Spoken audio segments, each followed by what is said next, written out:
তাহলে আমরা তো নিষেক পড়ছিলাম, নিষেকের প্রথম ধাপগুলো পড়লাম ক্যাপাসিটেশন পর্যন্ত।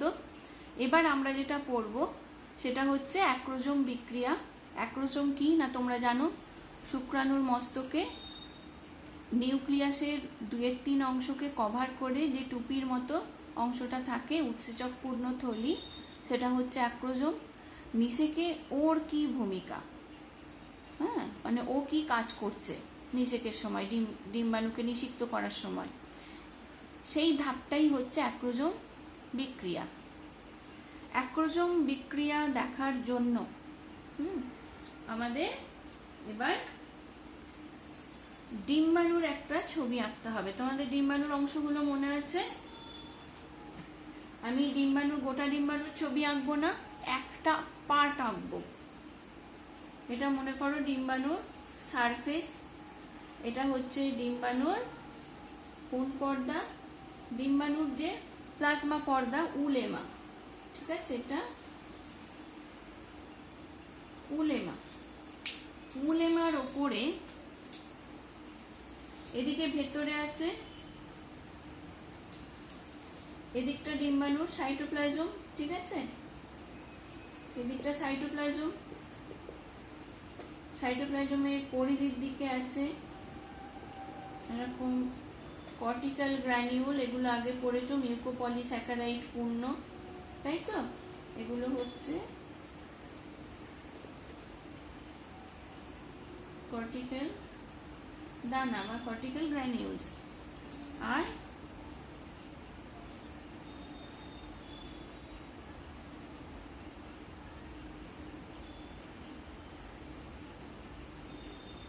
এইটা জোনা পেলুসিডা।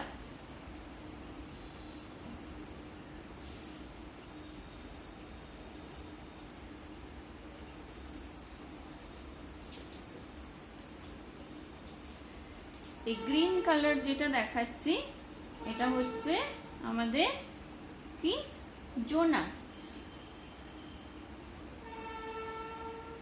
জোনা পেলুসিডা, ঠিক আছে। এবার এই যে জোনা পেলুসিডার মাঝখানে এই যে গ্যাপটা আছে, এটা তোমরা জানো কি, পেরিভাইটালাইন স্পেস।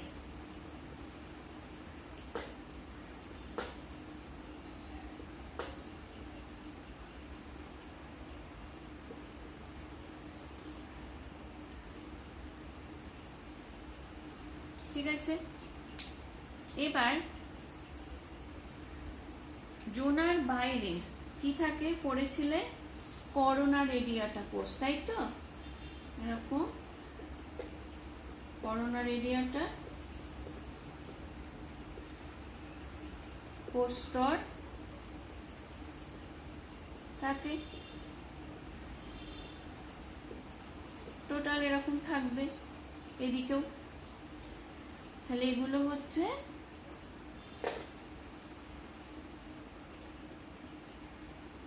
করোনা রেডিয়াটা। এবার শুক্রাণুর ক্যাপাসিটেশন হয়ে গেছে, শুক্রাণু ডিম্বাণুর কাছে এসেছে, আসার পর এবার শুরু হবে অ্যাক্রোজোম বিক্রিয়া। দেখো ডিম্বাণুর বাইরে করোনা রেডিয়াটা কোষস্তর আছে, তারপর আছে জোনা, তারপর পেরিভাইটালাইন স্পেস, এটা একটা তরল পূর্ণ স্থান, ঠিক আছে, এই জায়গাটা তরল পদার্থ পূর্ণ। তারপর আছে ডিম্বাণুর কোষ পর্দা। তো শুক্রাণুর ডিম্বাণুকে নিষিক্ত করতে গেলে এতগুলো স্তর ভেদ করে ওকে ঢুকতে হবে। ভেদ করবে কি করে? অ্যাক্রোজোম ওকে সাহায্য করবে। অ্যাক্রোজোমের উৎসেচকগুলো একের পর এক স্তরকে, মানে স্তরের ভেতর দিয়ে রাস্তা তৈরি করবে শুক্রাণু যাতে ডিম্বাণুর কাছে পৌঁছাতে পারে। দেখা যাক কিভাবে করছে। মনে করো একটা শুক্রাণু এসে পৌঁছেছে ডিম্বাণুর সারফেসের কাছে, এই হচ্ছে শুক্রাণু, এটা তার নিউক্লিয়াস, আর এই অ্যাক্রোজোম 2p। এই যে জোনা পেলুসিডার বাইরে করোনা রেডিয়াটার কোষগুলো আছে, ওরা এক প্রকার অ্যাসিড দ্বারা পরস্পরের সাথে খুব দৃঢ়ভাবে যুক্ত থাকে, যাতে ছেড়ে বেরিয়ে না যায়। সেই জন্য ওই অ্যাসিডটা সিমেন্টিং মেটেরিয়ালের কাজ করে, বুঝেছো? এরকম কোষগুলোকে দৃঢ়ভাবে মানে পাশাপাশি জুড়ে রাখে। নাম কি যার দ্বারা এরা জুড়ে আছে? Hyaluronic acid.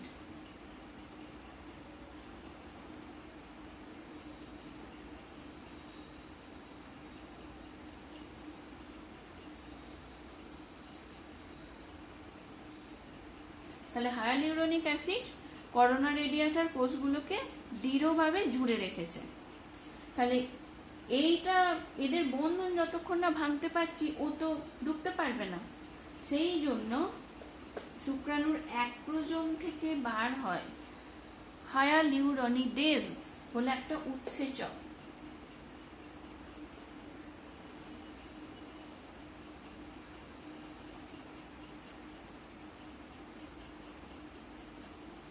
এই উৎসেচক হায়ালুরোনিক অ্যাসিডকে নষ্ট করবে, একে নষ্ট করবে।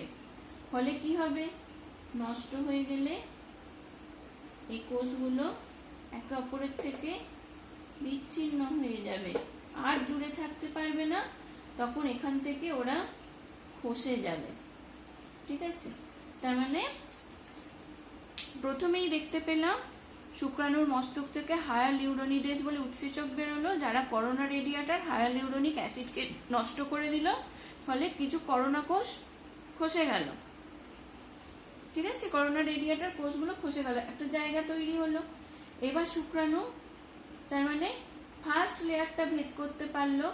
ও এবার কার কাছাকাছি এলো? জোনা পেলুসিডার কাছে। জোনা পেলুসিডাতে জোনা প্রোটিন থাকে। কিরকম? জোনা প্রোটিন 1, জোনা প্রোটিন 2, জোনা প্রোটিন 3। এই 2, 3 এরা হচ্ছে, এই প্রোটিনগুলো প্রকৃতপক্ষে স্পার্ম রিসেপ্টর। এটা রিসেপ্টর প্রোটিন, গ্রাহক প্রোটিন। মানে জোনাতে এই মনে করো এইভাবে গ্রাহক প্রোটিনগুলো আছে। হ্যাঁ, এইগুলো হচ্ছে প্রধানত ZP3। এই প্রোটিনগুলো রিসেপ্টর হিসেবে আছে। সহজেই শুক্রাণু যেই করোনা রেডিয়াটা ভেদ করে জোনার কাছে এলো, এই গ্রাহকের সাথে ও সহজেই আটকে যাবে। তবে জোনার সাথে ওর স্পর্শ হবে, গ্রাহকগুলোর প্রভাবে আটকে গেল জোনার সাথে, জোনাকে টাচ করলো। এর পরের কাজ হচ্ছে জোনার ভেতর দিয়ে রাস্তা করা, তবে ও পেরিভাইটালাইন স্পেসে আসতে পারবে।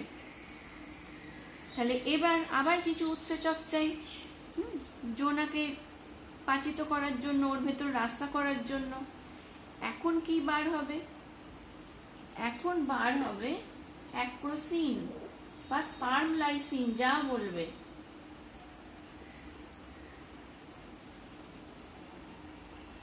অ্যাক্রোসিন বা স্পার্ম লাইসিন, নিউরামিনিডেজ, এরকম সব উৎসেচক বার হবে। সেই উৎসেচকগুলো জোনাকে পাচিত করবে। ঠিক আছে? জোনাকে নষ্ট করে দিল। দেখো প্যাসেজ তৈরি হলো জোনার ভেতর দিয়ে, তাই তো? তাহলে 1 নম্বর ধাপে আমরা এটা দেখলাম। 2 নম্বর ধাপে দেখলাম জোনার ভেতর দিয়ে, 1 নম্বর ধাপটা হচ্ছে করোনা রেডিয়াটার ভেতর দিয়ে রাস্তা করলো। 2 নম্বর ধাপে জোনার ভেতর দিয়ে রাস্তা করলো। এবারও পৌঁছাবে পেরিভাইটালাইন স্পেসে। এখানটা দেখাই ধাপে ধাপে। আরেকটা জিনিস এখানে বলি, জোনার ভেতর দিয়ে মানে জোনার মধ্যে দিয়ে যখন রাস্তা করছে, তার আগে এই যে অ্যাক্রোসিন বেরোচ্ছে তার আগে অ্যাক্রোজোমের কিছু পরিবর্তন হয়। কি হয়? এই অ্যাক্রোজোম শুক্রাণুর প্লাজমা পর্দার সাথে মিশে যায়।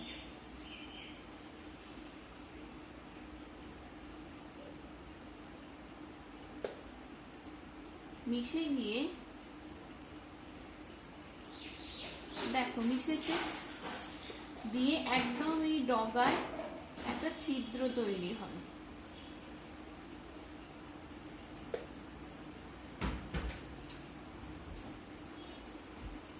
এই ব্যাপারটা হয়, ছিদ্র তৈরি হয়েছে, ওপেনিং। এইখান দিয়ে অ্যাক্রোজোমের ভেতরের উৎসেচক বেরিয়ে আসে।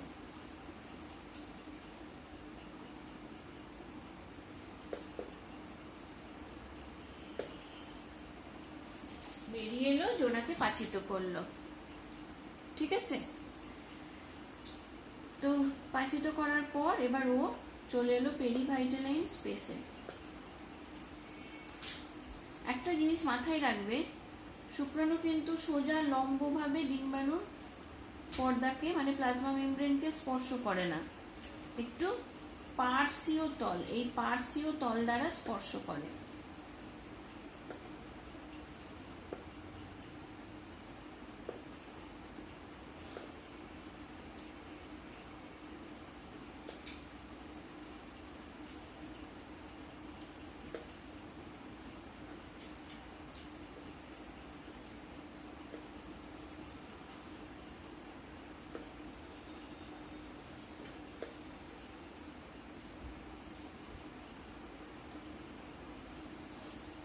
ঠিক আছে, ক্রমে এই দিকের তলটা, এই পার্শ্বটা ডিম্বাণুর পর্দার সাথে টাচ করবে।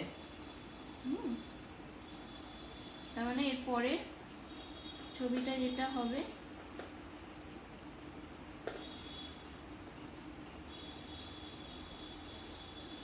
এখানটা কেন এরকম বলো তো? ওই যে অ্যাক্রোজোম ফেটে বেরিয়ে গেছে,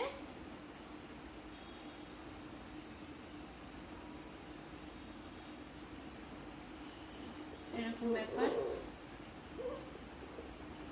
ঠিক আছে, পেরিভাইটালাইন স্পেসে আসার পর এইভাবে ডিম্বাণুর যে কোষ পর্দা, প্লাজমা পর্দা, তার সাথে দেখো টাচ করেছে। যেই এই টাচ করলো, সঙ্গে সঙ্গে কি করবে? ডিম্বাণুর পর্দা আর শুক্রাণুর পর্দা মিলিত হবে, এরা পরস্পর মিলিত হবে, হয়ে এই জায়গাটা শঙ্কু আকৃতির হয়ে এরকম ফুলে উঠবে। ডিম্বাণু সাইটোপ্লাজম এরকম ফুলে উঠবে শুক্রাণুকে গিলে নেয়ার জন্য। সোজা কথায় শুক্রাণুর নিউক্লিয়াস আর হচ্ছে পিছনে সেন্ট্রোজোম, সেন্ট্রোজোম ঠিক না, সেন্ট্রিওল আছে। শুধুমাত্র শুক্রাণুর সেন্ট্রোজোমটা নিউক্লিয়াস, তারা ডিম্বাণু সাইটোপ্লাজমে প্রবেশ করবে। শুক্রাণুর বাকি অংশ, মস্তকের বাকি অংশ, মিডিল পিস, লেগ সব কিন্তু বাইরে রয়ে যাবে, তারা আস্তে আস্তে নষ্ট হয়ে যাবে। এই যে শঙ্কুর মতো দেখো তৈরি হলো, এইটাকে বলা হয়, যেই শুক্রাণু ডিম্বাণুর প্লাজমা পর্দা স্পর্শ করলো, এখানে এই যে কোন লাইক স্ট্রাকচারটা তৈরি হলো, এটাকে বলা হয় নিষেক কোণ, ফার্টিলাইজেশন কোণ।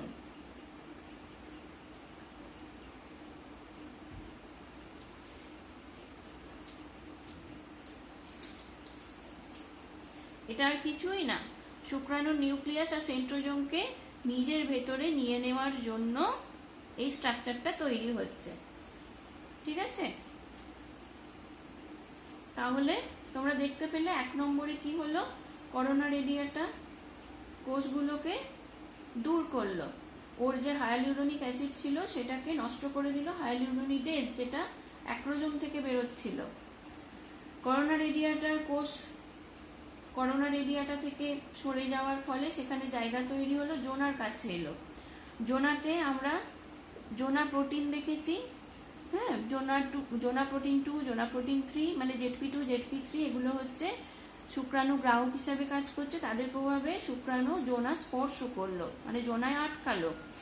এরপর অ্যাক্রোজোমের উপরের পর্দাটা শুক্রাণুর পর্দার সাথে মিশে গেল, দিয়ে তাদের ডগায় একটা ছিদ্র তৈরি হলো শুক্রাণুর মাথায়, সেখান দিয়ে অ্যাক্রোজোমের উৎসেচক বেরিয়ে এলো, সে হচ্ছে অ্যাক্রোসিন। তার প্রভাবে জোনা পাচিত হলো, জোনার ভেতর দিয়ে জায়গা তৈরি হলো, ও এলো পেরিভাইটালাইন স্পেসে। হ্যাঁ, এখানে পেরিভাইটালাইন স্পেসে চলে এলো 3 নম্বর ধাপ। 4 নম্বর কি হলো? 4 নম্বর ধাপে দেখতে পাচ্ছি ডিম্বাণুর পর্দার সাথে ওর পর্দা, শুক্রাণুর পর্দা টাচ করেছে। 5 নম্বর ধাপে দেখতে পাচ্ছি ফার্টিলাইজেশন কোণ গঠন করে ডিম্বাণু শুক্রাণুর নিউক্লিয়াসকে গ্রহণ করছে। এই অবধি অ্যাক্রোজোম বিক্রিয়া। এরপর যেই শুক্রাণুর ডিম্বাণুর পর্দার সাথে টাচ করে, শুক্রাণু ডিম্বাণুর স্পর্শ যেই হলো, সঙ্গে সঙ্গে চতুর্থ ধাপ শুরু হয়ে যায়, সেটা হচ্ছে কর্টিক্যাল বিক্রিয়া এবং পলিস্পার্মি রোধ। এবার আমরা সেটা দেখব।